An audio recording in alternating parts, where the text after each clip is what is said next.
In the dust-choked room of a decaying mansion, the last survivor of a dying lineage desperately turns the pages of an ancient Sanskrit manuscript. He is racing to crack a cipher left behind decades ago. As the translation takes shape, the text reveals a precise, preordained map of his own life.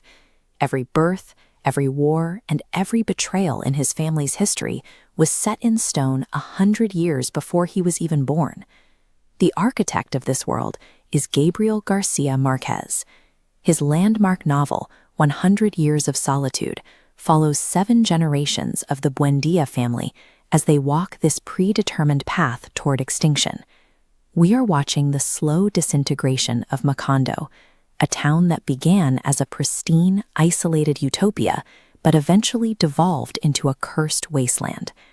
Macondo's history functions as a blueprint of inescapable doom. To understand why the society is wiped from the earth in the final pages, we have to look at how the prophecy began. Macondo is founded in the wilderness by José Arcadio Buendía and Úrsula Iguarán. They are fugitives, fleeing their hometown to escape the ghost of a man José Arcadio killed in a duel of honor.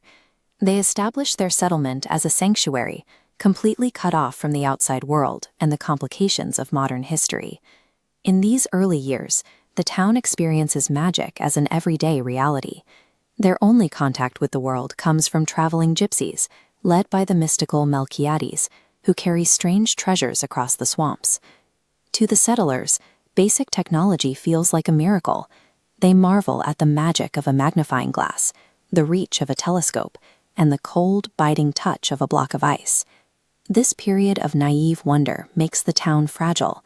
By choosing total isolation, the Buendías ensure they are completely unprepared for the predatory forces that eventually find them. As the family expands, a rigid genetic pattern takes hold. The Buendías don't just cast down names, they pass down the exact psychological burdens of their ancestors. One branch of the men, the José Arcadios, inherit a massive, impulsive physical strength that often leads them toward aimless wandering or violence.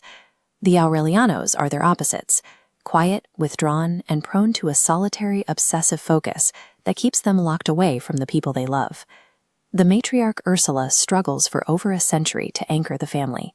She watches the men repeat the same mistakes, unable to break the cycle of madness and emotional distance that defines their blood. Despite the town's growth, the Buendías are trapped in a loop. They are psychologically incapable of learning from the past, guaranteeing that each new generation will stumble into the same tragedies as the last. The sanctuary finally collapses when the outside world forces its way in through violence and greed. Colonel Aureliano Buendía leads the town into decades of civil war. He eventually survives 32 armed uprisings, only to retreat into his workshop, spending his final years forging and melting down tiny golden fishes in total solitude. The arrival of a foreign banana company brings a different kind of ruin. This era of ruthless industrial exploitation strips the region of its resources and leaves Macondo hollowed out, accelerating the family's slide into poverty. These invasions of war and industry fulfilled the next stage of the prophecy. The utopian wonder of the founding years is replaced by a cycle of systemic decay and a deepening collective loneliness. By the end, Macondo is a ghost of its former self. The once great house of the Buendías is crumbling, overrun by weeds and neglect. The family has long been haunted by a specific fear, a warning that an incestuous union would produce a child with a pig's tail, a physical mark of their inward turning nature. In their final, desperate isolation, Amaranta Ursula and her nephew Aureliano conceive a child, fulfilling the very curse their ancestors tried to outrun. The end is swift, sudden, and grotesque. Amaranta dies in childbirth, and the infant, born with the dreaded tail, is left alone to be swarmed and consumed by ants. This tragedy marks the total collapse of the lineage. The Buendías spent a century looking only at themselves, and in doing so, they ensured they had no future.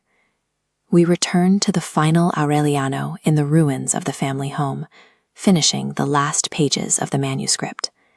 The Sanskrit reveals that their entire history was a fixed loop. Their inability to connect with the world beyond their own bloodline made their path toward destruction inevitable.